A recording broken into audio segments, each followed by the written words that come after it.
The fog was thick that morning, covering everything like a soft white blanket.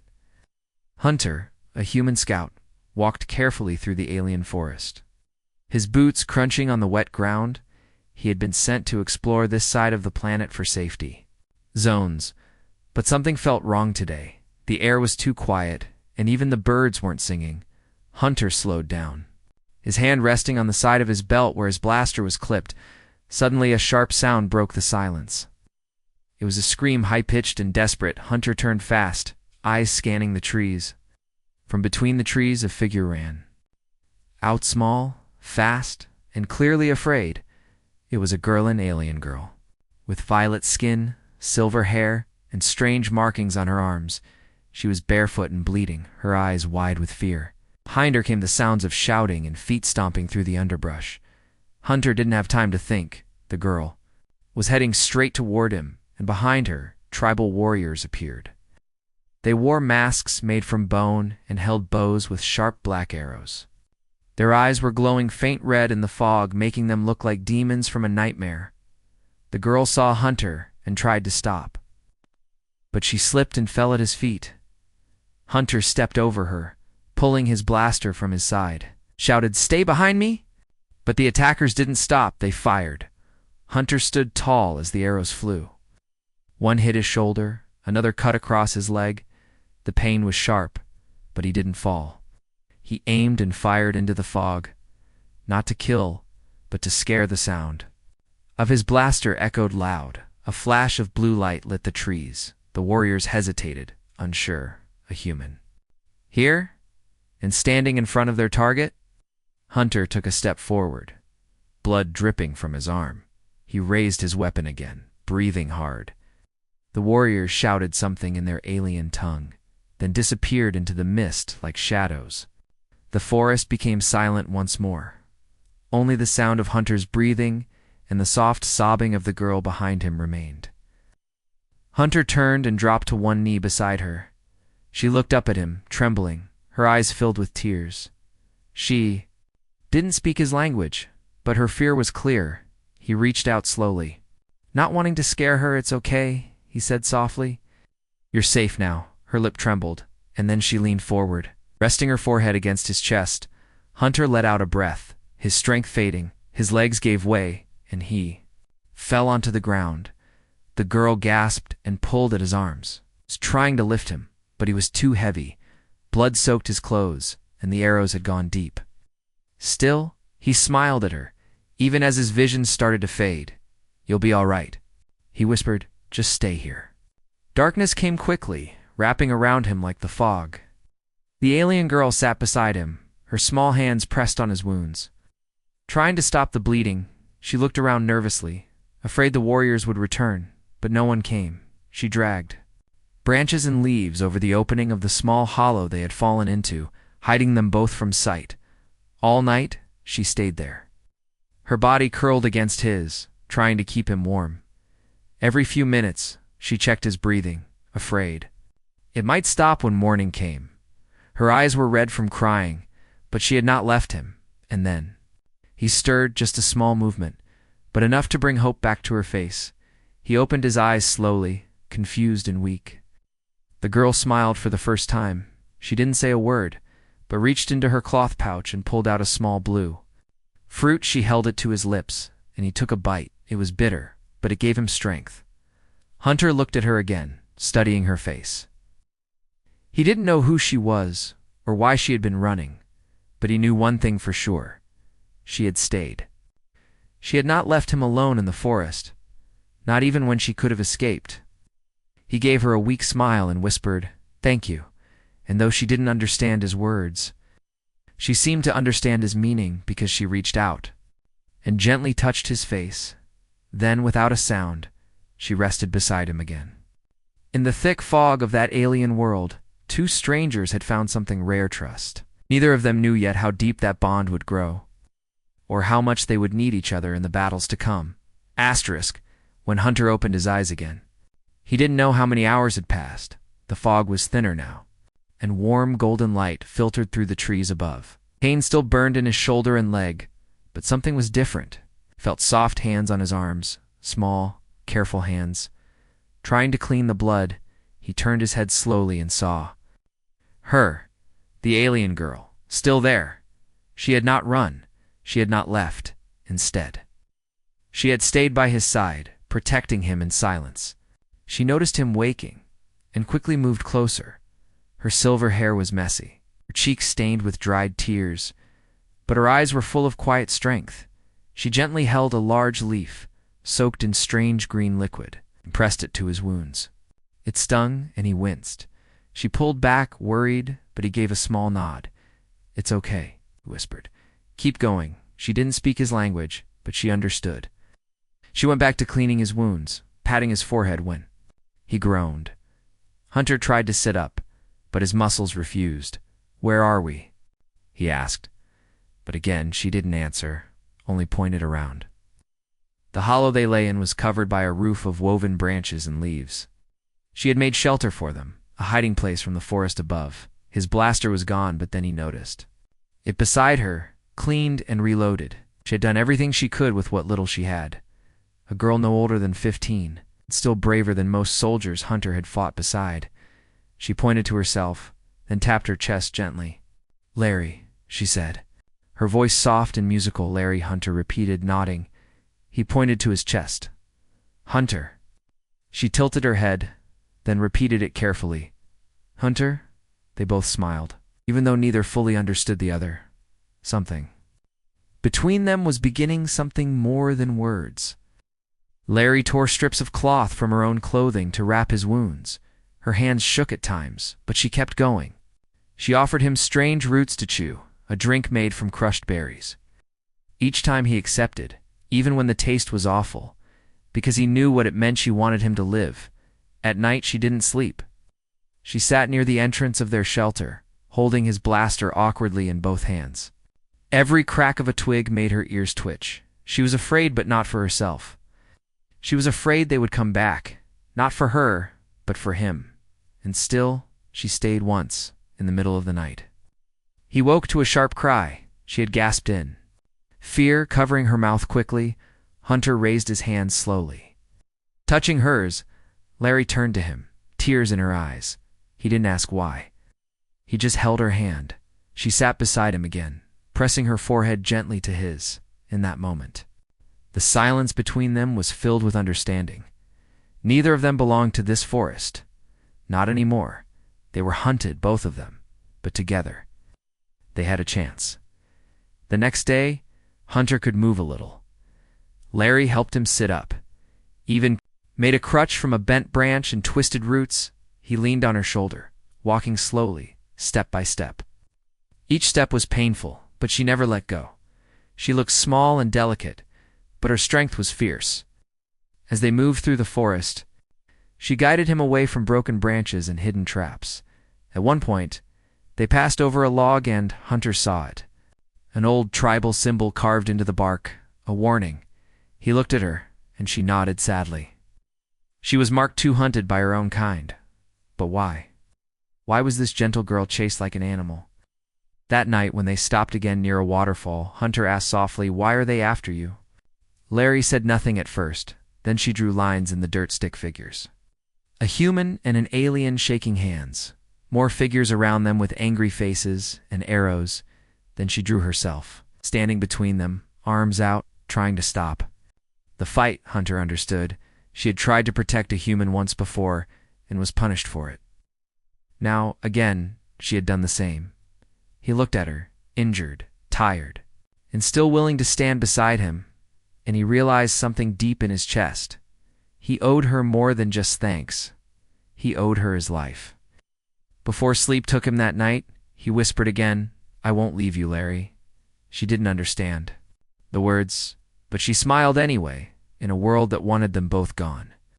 They had found each other, not by choice, but by fate. And even if the whole forest burned around them, Larry would stay, and so would he. The forest changed when the sun went down. It wasn't just darker. It was alive in a different way. Noises became whispers. Shadows grew longer. And the air turned sharp like a blade. Hunter sat beside a small fire that Larry had carefully hidden between stones. It gave no smoke. only a soft orange glow that barely touched their faces. Larry was watching the trees, her ears twitching with every sound. She was nervous more than before. Something was out there, and she knew it. Hunter leaned back against a stone wall, his wounded legs stretched in front of him. He felt stronger than before, thanks to her healing herbs and food. But he wasn't ready for another fight, not yet. "What is it?" he asked softly. Larry didn't speak, but she drew a symbol in the dirt with her finger, circle with many eyes inside it. Then she tapped her own eyes, then pointed into the forest. Hunter frowned. "They see in the dark," he whispered. She nodded once, her expression serious. Larry grabbed a small piece of charcoal and drew something more, a tall figure holding a bow, surrounded by smaller ones with fangs. Then she pointed at the sky and drew the moon. Hunter understood now. "They only come at night," he said. "Your tribe?" She didn't answer. She just stood and began covering the fire with sand. Her hands shaking, Hunter pushed himself up slowly, gripping his crutch. "Larry, we need to move," he said. But before he could take a step, she froze. A sound echoed. Through the trees, a low drumming rhythm not made by any instrument, but by hands beating against bark. Boom, boom, boom, boom, boom, boom. Larry grabbed Hunter's wrist and pulled him behind a thick root. He dropped his crutch and pressed his back to the cold dirt. The drumming stopped. Silence returned, but not the kind that brings peace. This was the silence before something terrible happens. Then glowing eyes appeared in the trees. Dozens of them red, yellow, some bright white. "Oh, Larry." Larry clutched Hunter's shirt tightly. They were surrounded. Hunter reached for his blaster, but Larry stopped him. She shook her head and pointed to the trees. Too many, too fast. They'd be dead before he fired twice. She pulled out a small object from her bag, a shiny seed with sharp edges. She rolled it between her fingers and then threw it high into the air. It exploded in a flash of white light. The eyes vanished. Blinking and hiding from the sudden brightness, Allie grabbed Hunter's hand and pulled him to run. They ran through narrow paths between roots and stones. Hunter's legs screamed with pain. But Larry didn't let him stop. She knew these woods. Better than anyone behind them, growls and strange howls filled the night. At one point, an arrow flew past Hunter's head and slammed into a tree. He turned to shoot, but Larry pulled him down, trap. She hissed in her alien tongue. Just then, a net launched from the ground, but missed them by inches.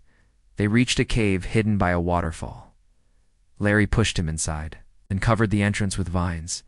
They both collapsed on the stone floor, gasping for breath. Water dripped from the ceiling, cold and steady, but here at least, they were safe for now. Hunter leaned his head against the wall. "That was close," he whispered.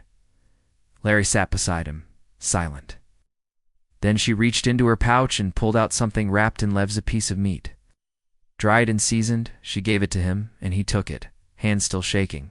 "Thank you," he said, mouth dry. Larry pointed to his wounds again, checking for fresh bleeding. Her hands were gentle but firm. Hunter watched her work, then finally asked, "Why do they want you so badly?" Larry hesitated. Then she picked up a sharp rock and began scratching a picture on the cave floor. She drew a figure like herself, standing between two groups, one with human helmets, the other with tribal masks. Then she drew flames and arrows, and herself running. Hunter stared at it for a long time. "You tried to stop the war between our kinds," he said slowly. She looked at him with tired eyes and nodded. He understood now. She had betrayed her tribe's hatred, and for that, they had marked her now by saving him again. She had doubled that crime.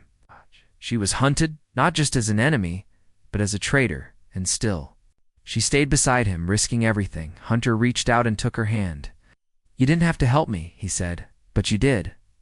Larry looked down at their joined hands, then gave a small, tired smile outside, the forest still.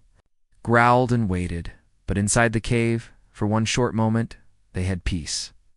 And in that dark corner of a hostile world, a human and an alien girl, both outcasts, sat side by side. No words, no promises, just a bond stronger than fear. *3. Days passed since the last attack. Larry led Hunter deeper into the unknown lands. They traveled by moonlight, always quiet, always alert. The forest thinned into rocky ground, covered in strange glowing moss. Even the wind felt different, cooler, heavier, as if holding secrets too old to name. Hunter limped beside her, still. Hurting, but stronger than before, he noticed Larry kept looking around nervously. Her ears twitched with every step, her hands trembling slightly as they neared a canyon. "What is this place?" he asked softly. Larry didn't answer right away. Instead, she climbed down a rocky ledge and waited for him to follow. The moment he reached her side, he saw it a vast valley, hidden deep in the cliffs, untouched by war or fire. Statues stood, in rows carved from black stone, weathered by time but still proud. Each one was tall, almost godlike, wearing strange armor with human-like shapes, but clearly alien. Their faces were fierce, their hands resting on swords or staffs. Some had wings, others horns, some had both. Hunter felt something in his chest stir, a deep hum, like his blood recognized this place. Larry stepped forward slowly, as if entering sacred ground. She bowed her head to the first statue, then turned to Hunter. She pointed to her chest, then to the statue's face. Her meaning was clear. This was her ancestor. Hunter blinked, surprised. "You come from warriors?" he asked. Larry nodded, but her eyes held sadness, not pride. They moved deeper into the valley until they reached the center. A circular platform made of silver stone stood there, cracked but still glowing faintly.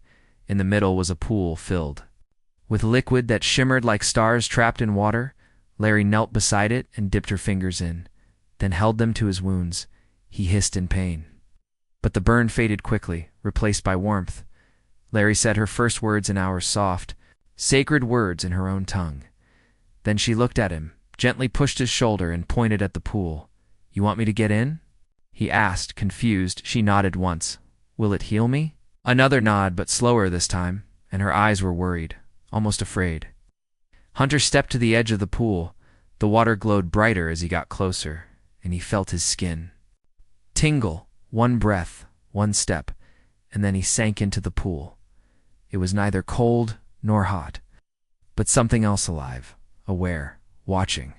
His body stiffened as the water crawled into his wounds. The pain exploded like fire running through every scar, every cut. He screamed, gripping the edge, teeth clenched. Larry reached out, holding his shoulder to keep him steady. Then it changed. The pain faded. His muscles relaxed. The water glowed golden now, wrapping around his chest like a second skin. His scars didn't just fade, they vanished, and in their place, glowing marks appeared. Symbols he didn't understand. When he finally stood up, dripping with starlight, he looked different. His eyes clearer, posture stronger, even his breathing deeper. Larry looked at him with awe, as if seeing something both new and ancient. She whispered a word, Seton, Hunter.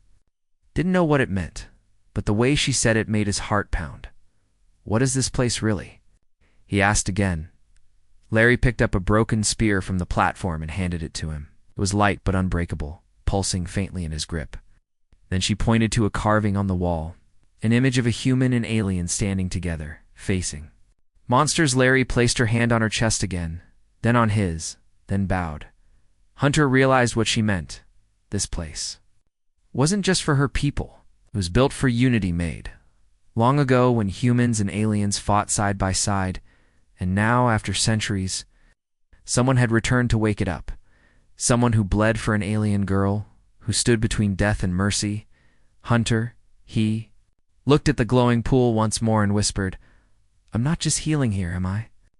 Larry only smiled, then said, "Now, you are worthy." That night, they stayed under the watchful eyes of stone warriors. The stars above seemed closer than before. Larry sat beside him, her head resting on his shoulder, and for the first time in days there was no fear, only stillness, and the quiet promise of something greater. Hunter stared into the stars and whispered, "If this is the beginning, then I'll fight for her for this, until my last breath." The wind passed through the valley, almost like it heard him, and far beyond the cliffs, in the dark forests. The drums began against lower, heavier. The enemy had found their trail once more, but this time Hunter was ready. The sun rose gently over the valley of statues, casting long shadows across the stone warriors. Hunter stood at the edge of the platform, shirtless, breathing slowly. The pool's power still echoed in his body. He could feel his heart beat deeper. Stronger, louder.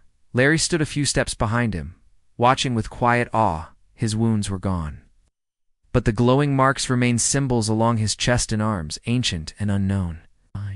She handed him a piece of black armor, light and shaped like bone, but smooth like metal. Hunter ran his hand across it. It held at his touch, as if recognizing him, piece by piece. She helped him wear it, the shoulder guard of her ancestors, the arm guard of a long-dead warrior queen, the chest plate carved with fire-like curves.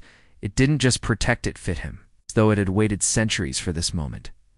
Larry picked up his blaster and gave it back, but he pushed it gently away. Instead, he reached for the old spear she had given him the night before. Its tip glowed softly, and the shaft felt alive in his hands. The blaster was from Earth, but this was from her world, and now it was his too, that morning. They returned to the edge of the forest, but this time they weren't hiding. They moved like spirits, silent but certain. Hunter had learned to step as she did, heel first, then toes, weight balanced on soft ground. Larry had learned to scan for threats like he'd die, looking for heat, for movement, for signs in the air. They were no longer prey. They were becoming something else when they reached a human outpost built in the ruins of old stone towers. Hunter stopped in the shadows and studied it. Larry pulled her hood over her head and crouched low. Hunter turned to her. "We'll need allies," he said. She didn't understand the words, but she nodded anyway. She trusted him, and that was enough. He walked into the outpost alone, his spear in hand, his armor glowing faintly. The guards raised their weapons at once, shouting, "Identify yourself." He didn't stop. "I'm Hunter," he said, his voice calm but firm. "I was declared lost, but I've returned." Eyes widened as soldiers gathered. He had scars when he left. Now he had none. He wore armor not made on Earth, and beside him stood a girl they had never seen before. But it wasn't fear in their eyes. It was awe. A captain stepped forward, frowning. "You're not the same man." "No," Hunter said. "I'm not." He turned to the watching soldiers. "Listen to me. The tribes that hunt by night are moving, and they don't care if you're human or alien. They'll kill anything that breathes." Murmurs spread through the camp. Someone asked, "What are you planning to do?" Hunter smiled. "Just a little. I'm going to stop them," he said, "but not alone." From that day on, stories began to spread. Stories of a human with fire in his blood, of an alien girl who walked like wind. Together, they took down scouting parties with traps and tricks, some old, some new. Hunter used alien scent bombs to confuse the beasts. Larry climbed trees like a shadow and dropped down like a whisper of death. The forest began to change. Where once there was fear, now there was warning. The enemy tribe grew nervous. They called him Veracon, the one who returns with the spear of ancestors. Larry smiled when she heard the name whispered through leaves.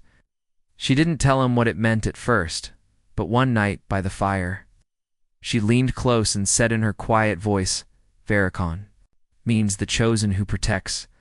Hunter looked into the fire, the spear resting beside him. "I didn't choose this," he said. Larry touched his shoulder. "No," she replied, "but your scars did." They sat in silence for a long time. Above them, the stars glowed gently, like old friends watching from far away. And far in the trees, ghostly shapes began to appear, floating lights, with no faces, no form, just presence. Larry knelt when she saw them. "The spirits," she whispered. "They walk with us now." Hunter looked at them, eyes reflecting silver. Maybe it was the sanctuary's magic, or maybe something even older, but the forest had accepted them. They were no longer just a human and an alien girl. They were something more, something the tribes had forgotten and now feared. But not everyone feared them.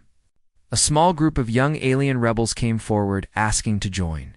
So did a few humans, those who believed peace was worth bleeding for. Together they formed a new kind of team, one that didn't care about skin, planet, or past, only survival and trust. And the fight ahead, as they moved together into the night, Larry looked up at Hunter. "You ready?" she asked. He nodded. "I was born for this," he said quietly. The stars blinked again above and somewhere deep in the trees. The drums of the enemy tribe began again, slower this time, like a warning, like fear. Asterisk the air that night felt. Different, it was too still, too quiet, as if the forest itself had stopped breathing. Hunter stood on a high ridge overlooking the sacred valley, his armor glowing faintly under the moonlight. Behind him stood Larry, her face calm but her eyes blazing like twin stars. Beside them, a dozen warriors waited, humans, aliens, young and scared. "But willing, they're coming," Larry said softly. Hunter didn't ask how she knew. He felt it too, in the dirt, in the air, in the steady beat of his own heart. He looked down at the valley where the sanctuary pool still shimmered, where the spirits had once watched them in silence. This was where they would make their stand, not in hiding, not running, here.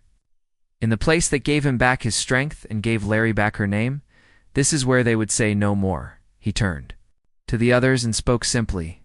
"They're stronger," he said. "They're more. But they've never fought us here.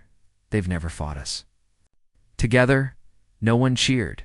There was no shouting, no loud war cries, only nods, deep breaths, and the sound of weapons being readied.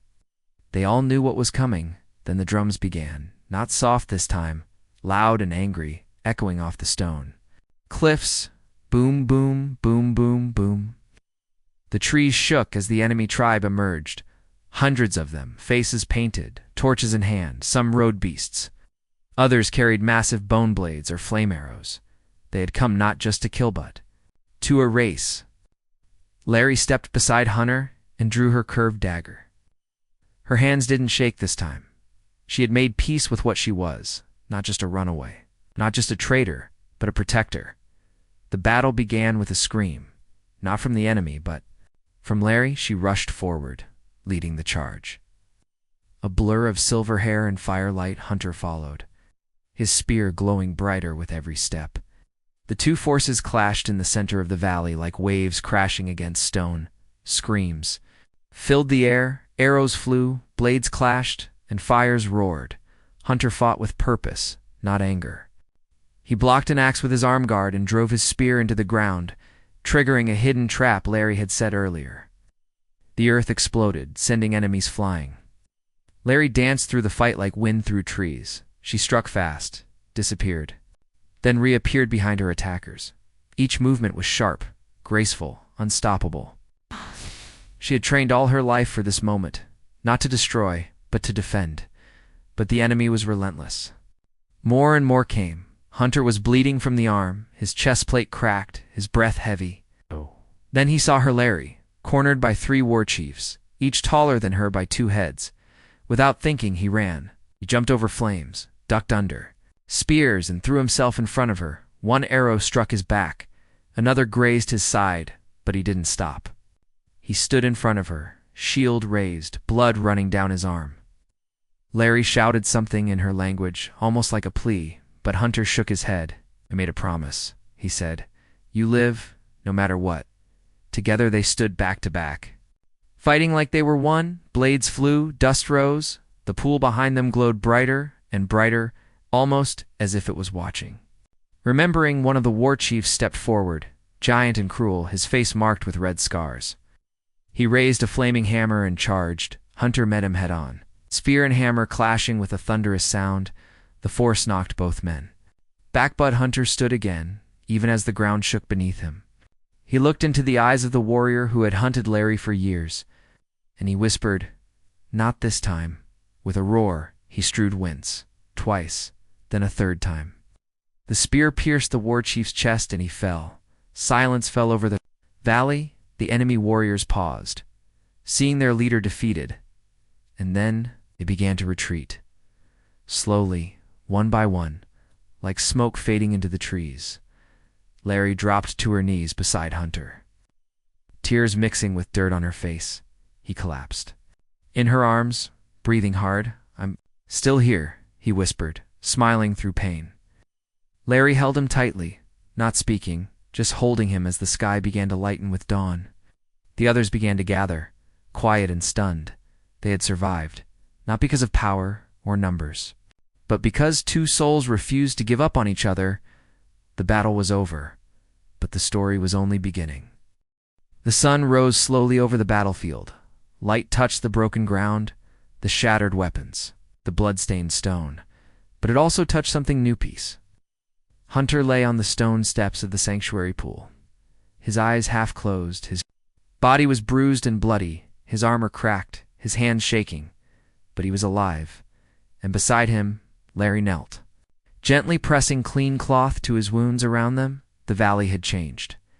The enemy was gone, their war cries replaced by birdsong and wind. Smoke from burning arrows drifted into the sky. Mixing with the morning light, the spirit's soft, glowing orbs of white and blue floated quietly through the air. Circling the survivors, Larry looked up at them and whispered something in her native tongue. A blessing, a thank you, or maybe a farewell. No one could hear the words clearly, but the spirits did. They shimmered brighter, then slowly faded into the trees. Their duty complete, Hunter stirred and opened his eyes fully. He smiled faintly when he saw her. "You stayed," he whispered, voice rough. Larry smiled back. "Always." She gently helped him sit up, and together they looked across the valley. Their people were coming, human soldiers, alien outcasts, even a few young rebels from both sides, all walking carefully, heads high, weapons lowered. Some came to honor the fallen, others came to rebuild, but all came because two souls had chosen not to hate. Later that day, under the sunlit trees, a gathering formed. Hunter sat on a stone bench, his wounds wrapped, his back straight. Larry stood beside him, holding his hand, not as a stranger, but as something closer, deeper. A young alien girl stepped forward and offered him a bowl of glowing fruit. She smiled shyly and bowed. He accepted with quiet gratitude from the crowd. An elder human general approached. He looked at Hunter, at Larry, and then at the broken spear Hunter still held. "You fought alone?" he said. "No," Hunter replied. Looking at Larry, "I never was." The general nodded, and looked at the marks on Hunter's skin, the glowing ones from the sanctuary pool. "They're not just scars," he said. Hunter nodded. "They're promises." That night, a fire was lit in the center of the valley, not a war fire but a celebration. People sang in different tongues, shared food, told stories. And in every story, the names Hunter and Larry appeared, never separate. Always together. As the stars came out, Larry pulled him aside, guiding him back to the sanctuary pool. The water still glowed, but softly now, like a sleeping memory. She sat with him beside it, their reflections dancing in the surface. Larry placed her hand gently over one of the glowing marks on his chest. "This," she said, "is where I saw you bleed for me." He looked at her, eyes steady. "And this," he said, touching a scar on her arm, "is where you protected me when I couldn't stand." They were quiet for a long time, listening to the crackle of the fire, the laughter in the distance, the wind whispering between leaves. Then Larry said something he wasn't expecting. "You didn't just save me," she said. "You gave me a reason to stay." Hunter looked at her for a moment. He reached up and brushed a loose strand of her silver hair behind her ear. "And you made every scar worth it," he whispered. She leaned her head against his shoulder, and together, they watched the stars return to their place in the sky, each one a silent witness to their journey, their pain, their victory. Not all scars can be seen. Some live in memory, in dreams, in the spaces between words. But some shine brighter than any wound, because they come from love, from sacrifice, from standing for something that matters. The valley became a place of learning, a place of peace. Humans and aliens came there not to fight, but to listen, to share, to change, and at its heart lived two souls, scarred but strong, not legends carved in stone, but living proof that unity can rise from pain. And when children asked years later, why did the human bleed for the alien girl, the elders would smile and say, because love speaks louder than fear, because trust is worth the wounds, because he saw her not as alien but as someone worth every scar.